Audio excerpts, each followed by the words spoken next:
pinaringan asma Raden Angkawijaya piyambakira putra saking panengahing Pandhawa inggih menika putranipun sang Raden Arjuna asmane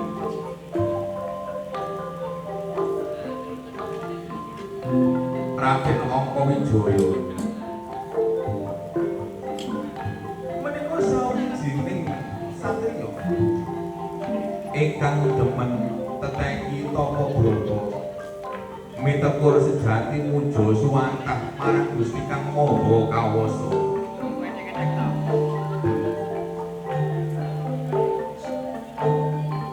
wonten sawijining dinten piyambakira arsa bidhal dhateng madyaning Wana Kendhawana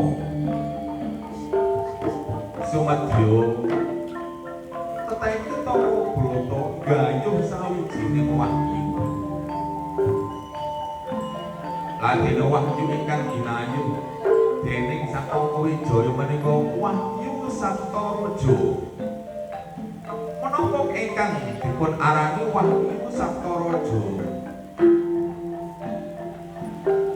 Sapta arane Pituraja menika ratu inggih saged ugi winastan pimpinan dene sinten ingkang kasinungan Wahyu Saptaraja nalika piyambakira jumeneng napa nalika piyambakira jumeneng ratu wonten sawijining negari yekti bakal langgeng anggenipun jumeneng ratu lan dene upami nalika kasinungan Wahyu Saptaraja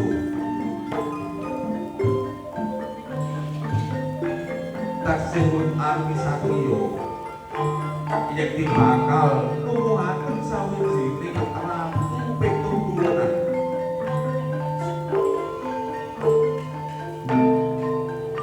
anggenipun bidhal menyang Wana Kendhawana dari papak kelawan bujogan kelawan Pangundewangsa wonten ing tepis wiring Wana Kendhawana kaya ngono bendaraku Angkawijaya yen ora luput semendang ya ora lambut iki ya Angkawijaya iki ora Angkawijaya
Hyang Wenang wonten ing kahyangan puncak 29 Sang Hyang Wenang mangertosi bilih Nalendra Bathara Ratu Diwewati badhe ngreka daya supados gawan kapiwara sumedya marjaya sumedya mateni kanane Ratu Ngamarta yaiku Prabu Kuntadewa semono uga Sang Hyang Wenang mangertosi bilih Sang Nalendra Bathara ora sejatine Ratu Diwewati mula Raden Wisakidegen utus jumetrake barang sing luput jumetrake marang barang kang bener ana ing mularing jagat raya. Kowe lagi Allah Nalendra Bathara Kresna wis ageni kang mudhun saka kayangan puncak 29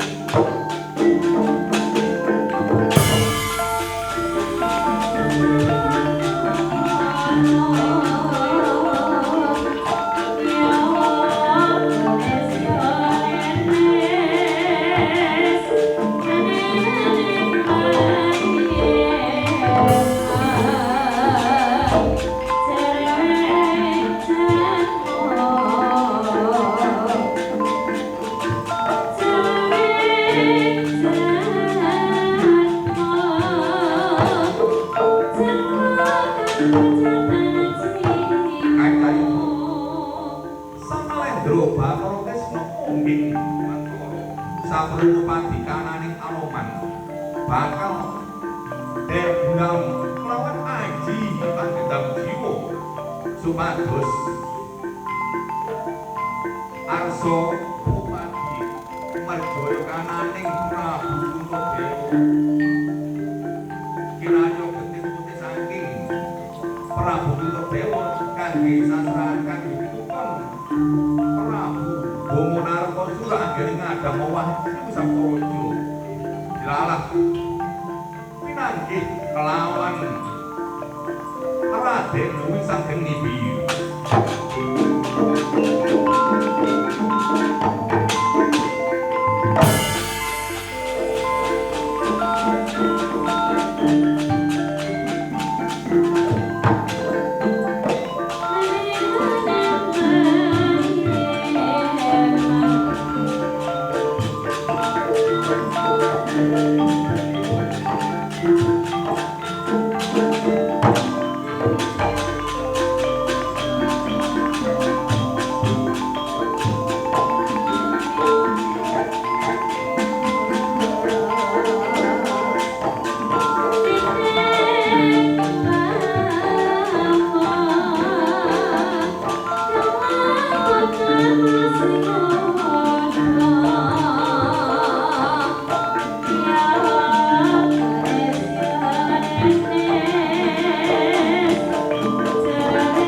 Sang Hyang Wenang anggone mudhun ngadang laku jantraning Nalendra Bathara Kresna Ratu Diwewati. Lho, ana apa? Ana apa siliramu ngadang laku ning ingsun? Apa siji? anggonku nyadang lakune ratu Ndiwarawati. Angka 1 sliramu itu dudu ratu Ndiwarawati kang sejati. Lho, apa sliramu orang dulu? Apa sliramu orang mengerteni? Wanggane Kresna kaya apa? Busanane Kresna iki kaya apa? Iki durung sing durung sliramu ngendika, iya iku anggonmu, patraku anggere ngadepi sapa wae ana apa malang trip kaya ngono. Kaya-kaya adikan adikun yo aku lali slirane aku lali. Yo wong lali iku durunge ana manungsa, ya kudu delena kaya mangkon ora bisa. Senajan to sliramu wis ora malang trip kaya mangkon, sliramu wis sejatine dudu Kresna kang sejati. Aku wis mangerteni, sliramu itu bakal ngrekodaya secakap amoman. Bakal ngrekodaya supaya bisa merjaya Kanjeng Wong Ratu Ngamarta Prabu Puntadewa. Saperlu upadikananing Ludira Setane Kanjeng Wong Puntadewa. Apa bener? Lho, sliramu kok mangerteni? Kok mangerteni sliramu yen aku upadikananing Ludira Setane yaiku Siadi Puntadewa. Wis mandheka aja nganti maju sejangkah. Yen sliramu nganti maju sejangkah bakal aku sing ngrinakake Kresna kang ora sejati. Bela dalah wani sliramu marang Ratu Ndiwarawati. Apapun sing tak wedeni, budi tak sembadani, ngamuk tak kembali Kresna.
Raden Wisanggeni ayu ngono ki. Bilih kuat. Sajroning badan wadah ki Ratu Ndiwarawati dudu Sang Narendra Bathara Kresna. Sanalika ing kabur atatak janti kuwi wigar badar niku permoni.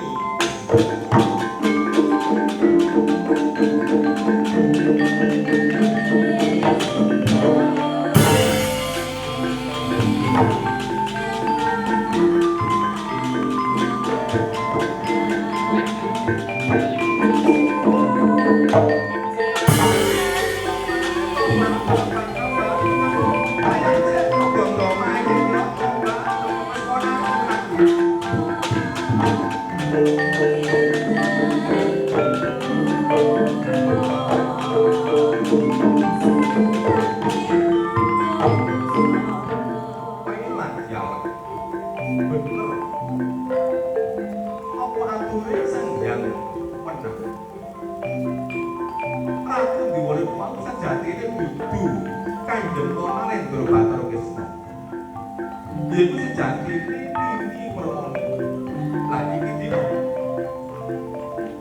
aku sing bakal rampung kananing anggone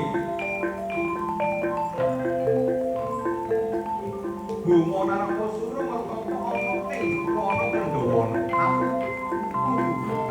Iki kudu bakal nggaweane Kanjeng Rama Arjuna lawan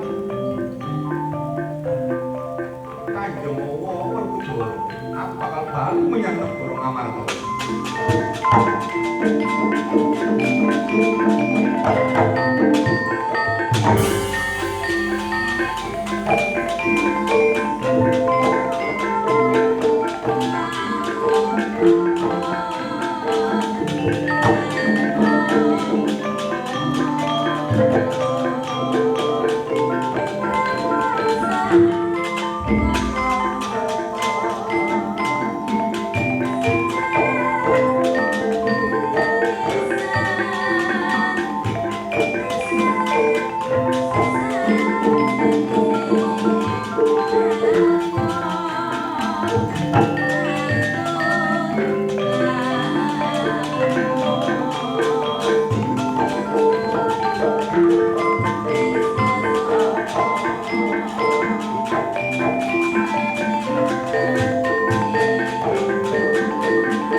Alun-alun negara Ngamarta inggih Kakang putraning Sun inggih Wisanggeni putraning Bapa Wisanggeni ana wiganti apa nak sliramu mudhun saka kayangan puncak saka lekut. Oh iya Kanjeng Rama Arjuna kelawan Kanjeng Werkudara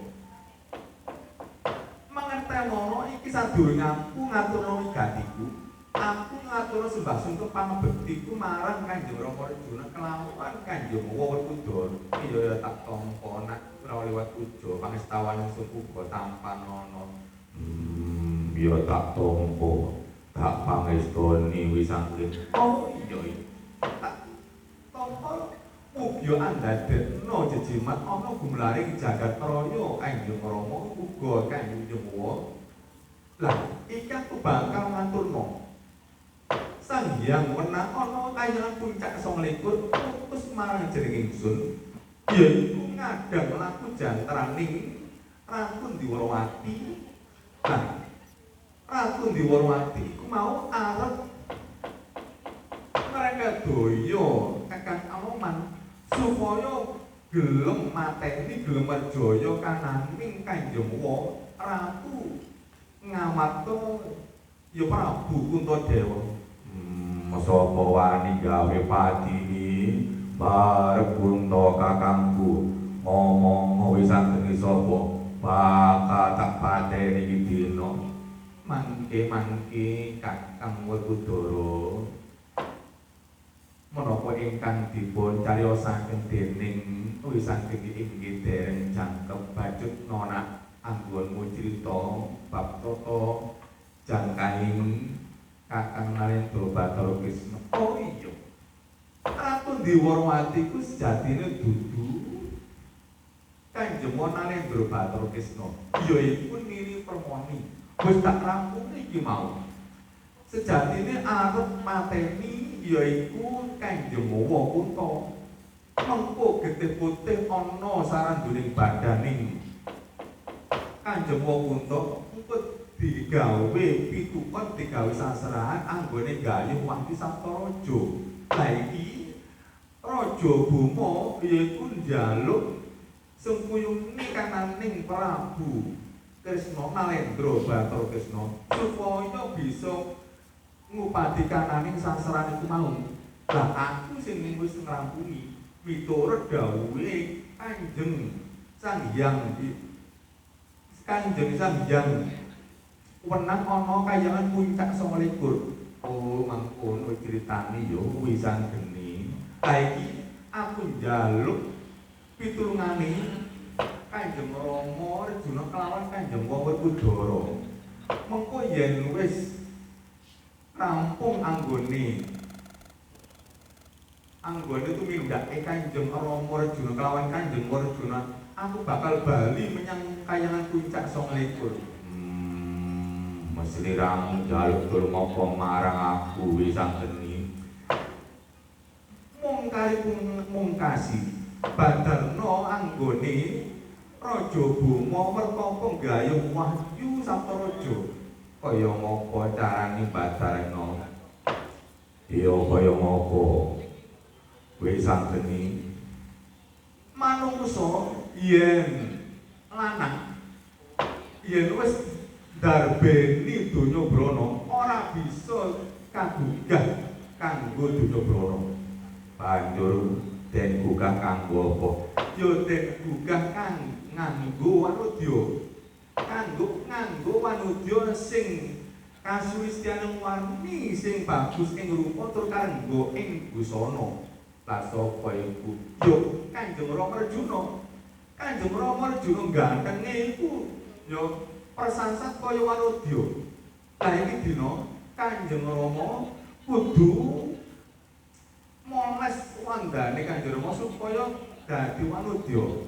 Oh iya. Raden Arjuna manut apa kang den dawuhake dening Wisang Geni. Piyambakira mlebet dhateng sawijining panti busana.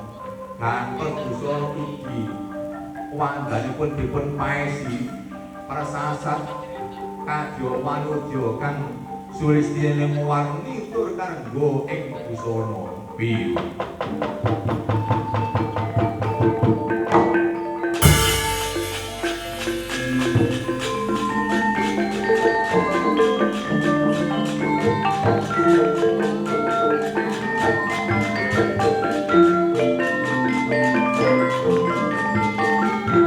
Kacarito.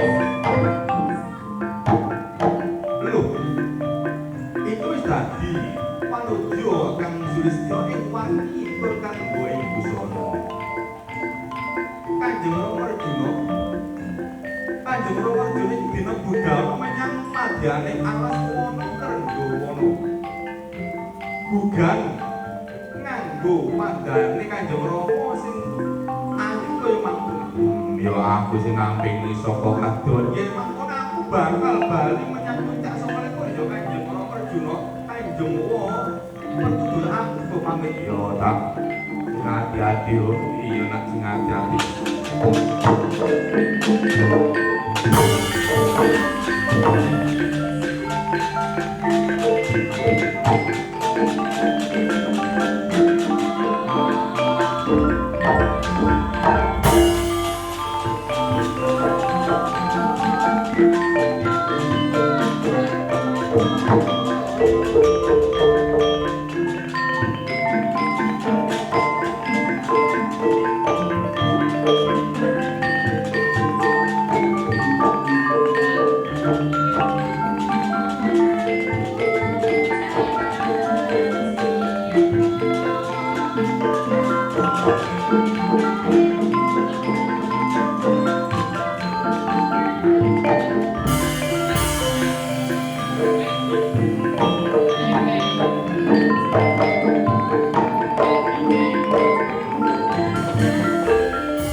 acarita Prabu Boma Narakasura ingkang saweg teteki Tapa Brata mitekun sejating muja suwantah gayuh mudhune wahyu Saptaraja. Saknalika kepireng sewantene wanudya kang ayu sulistyaning warni bagus ing rupa karangga ing busana. Manah lan pamikiri minger-minger obak. Wah, iki sapa iki? Kaya wanudya kang ayu iki bakal tak garwa wanudya iki. Sapa iki yo enak? Iki turu apa semaput iki? Wah, saknalika Boma gregah-gregah pagaraken tapaning anggone gayuh wahyu nguber kanane wanudya kang ayu sulistaning warni biru.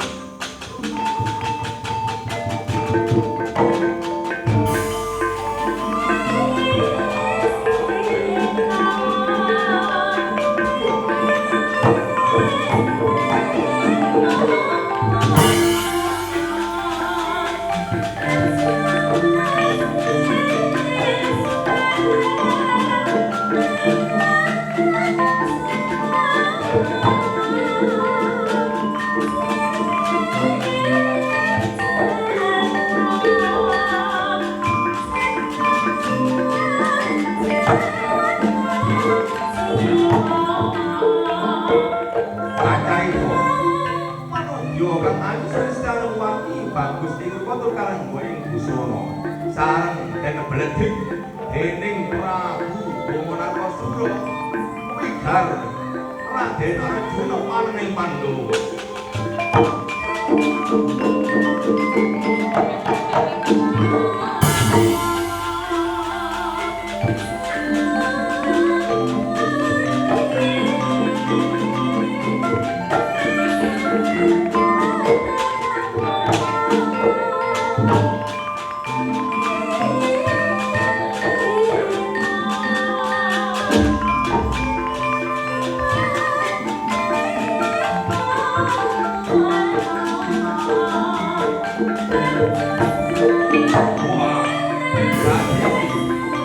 Wanudya kang sulistaning warni pranata rekodayane Arjuna iki wani sirang badarna tapaning Surya. Apa sing tak wedeni? Yo maju Arjuna bakal tak gedheng sirang.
Tresno.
kacarita Raden Angkawijaya ingkang saweg mertabi wonten madyaning wana Krendawana.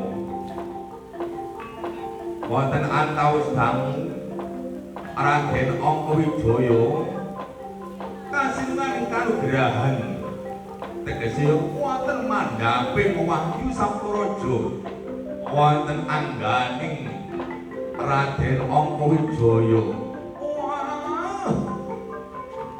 andhatosaken benjang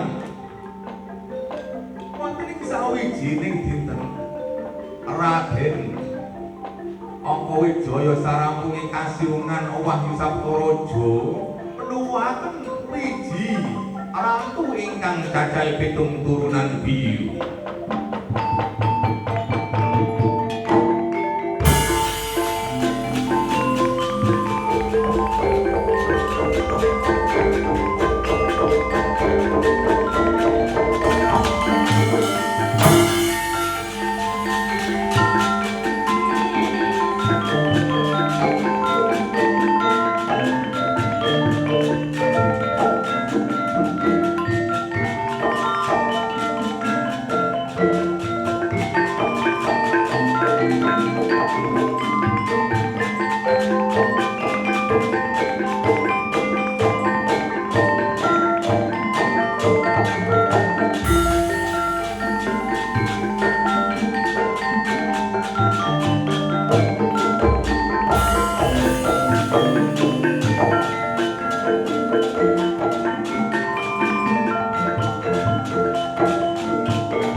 Kasilungan Wahyu Saptaraja yen mengkono monggo den ngempal marang Pasinokan Agung Negari ngamarta monggo kawontenaken pesta Raja Wina dedhaharan sareng-sareng muji syukur marang Gusti Akang Akarya Jagat. Ayo mangkon.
Pasinemakan Agung negara Ngamarta sejatine ana ngapa iki megah-megah sambung-sambung berita menika putraning panenging Pandhawa inggih Raden Angkawijaya nembe kasinungan Wahyu Saptaraja sinuwun kasinungan Wahyu Saptaraja lah menika dinten iku wau sejatine wonten sing mendo-mendo Narendra Bathara Krisna sapa Kakang Semar sinten malih nek boten Nini Permoni adalah kurang ajar Nini Permoni iku lah iku mangko aku brungono sing bakal mateni bar punto kangkangku inggih menika wonten sing bakal mati sapa mangke sing bakal merjaya kananing si Adi Samyaji ya sapa maneh nek anake dulurku sing ireng ing Ratu Diwarawati adalah Siti Jayabama Narkasura wis aja sing biyen ya biyen sing wis ya wis iki ayo nganakno pesta raja wina ana sajroning negara Ngamarta ananing mudune Wahyu Saptaraja muga-muga anggone gayuh uga kasunan Wahyu Saptaraja ndadekno nukono wiji ratu pitung turunan inggih mugi kados makaten Kakang Nalendra sampun paripurna kandha mandhaping Wahyu Saptaraja ingkang dedunung wonten angganipun wonten jiwa raganipun si Angkawijaya besok bakal nuwake wiji ratu tegese mugia kanthi lampah sapunika wonten ing ruwah desa Leminggir Mojosari Mojokerto andhatosaken Bapa Kepala Desa Leminggir Abah Haji Husaini mugia langgeng anggenipun jabat Kepala Desa Leminggir Mojosari Mojokerto semanten mugi saged nuwuhaken marang putra-putrane lan putu-putune saged nuwuhaken wiji ratu wiji pimpinan wonten ing desa Musa lan bangsa. Bismillahirrahmanirrahim. Allahumma sholli ala Muhammad wa ala ali Muhammad. Alhamdulillahirabbil alamin. Rabbana zalamna anfusana wa illam taghfir lana wa tarhamna lanakunanna minal khasirin. Allahumma ighfir lana dzunubana wa li walidayna warhamhuma kama rabbayana shighara. Allahumma ij'alna wa ahlana wa auladana wa talabidana min ahli al-'adli wal khair wa la taj'alna wa iyyahum min ahli syarri wal dhair. Allahumma asnil umurana wa khassil maqasidana wa qabil hajatana min hawaijid dunya wal akhirah. Allahumma inna na'udzubika min jahdil bala wa tarki sa'qa wa aslil qawda wa syamatatil adawata wa ghayil na'ma. Allahumma anzil rahmata wal maghfirata wa ni'mata wa syafa'a khususan ila arwahi ahli kubur warga dusun minggir ingkang sampun kapundhut dening Allah Subhanahu wa taala. Ghafarallahu dzunubahum wa qabbala amalahum. Allahumma ighfir lahum warhamhum wa'afihim wa'afanhum. Allahumma la tahrimna ajrahum wa la taftina ba'dahum waghfir lana wa lahum. Rabbana atina fid dunya hasanah wa fil akhirati hasanah wa qina adzabannar walhamdulillahi rabbil alamin. Sinektenan genter pater ugi sineksenan ingkang mengku maca pating desa Leminggir Mojosari Mojokerto mugia kanthi paripurnaning kandha mandhaping Wahyu Saptaraja mugi dadosaken tebih saking balak sedaya warga desa Leminggir kakang rezekine melimpah berkah amin ya rabbal alamin. Sinten kemawon warga desa Leminggir ingkang gerah bakal nemoni pusada saged mulya jati muni amin ya rabbal alamin. Kanthi paripurna panutup kaya pindha paripurna purnaning panutup.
Thank